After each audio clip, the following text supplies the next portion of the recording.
সকাল বন্ধুরা, কেমন আছো? যোগা ক্লাসে গিয়ে আজকে এক বান্ধবীর বর গেছিল, গাড়ি নিয়ে গেছে। এবার বলতে চলো মালাই চা খাবো। তাতে করে বেরিয়ে গেছি। ওখান থেকে গিয়ে মালাই চা খেয়ে আবার শ্যামবাজারে নামলাম, নেবে বাজার করলাম।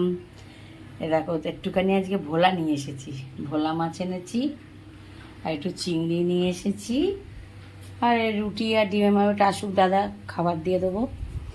আর তোমার এই যে ভেন্ডি আনলাম,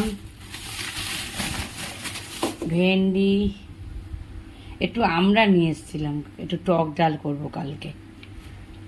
আর একটু কুমড়ো, বাবা কি দাম জানো জিনিসের। কুমড়ো বলছে 40 টাকা করে। কুমড়ো নিয়ে এসেছি, একটা পেঁপে নিয়ে এসেছি, একটু উচ্ছে নিয়ে এসেছি, একটু লেবু, আর এই পটলের দামও কমছে না, সব বেড়ে গেছে দাম। উচ্ছে বলছে 220, কোথায় 220, বেগুন 80, 100, টমেটো 100। বলো, জিনিসের দামই কমছে না, কি হবে? তাও কি লোকে খাচ্ছে না বলো? ঠিক আছে বন্ধুরা, রান্নাটা দেখি বসাই কি করি, তারপর তোমাদের সাথে দেখা হচ্ছে। আমার হয়ে গেল বন্ধুরা। আজকে পটল দিয়ে আলু দিয়ে চিংড়ি মাছের ঝোল করে দিয়েছি,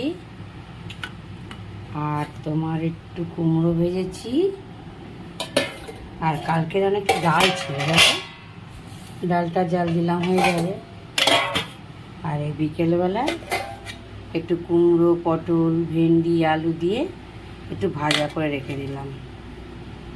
এই হলো, দেখো এত মেঘ করেছে, বৃষ্টি হলে ঘর মানে গুমুট হয়ে গেছে, এত গরম লাগছে। ঠিক আছে বন্ধুরা, রাখছি, আবার কাল দেখা হবে। ভালো থেকো, সুস্থ থেকো, টাটা।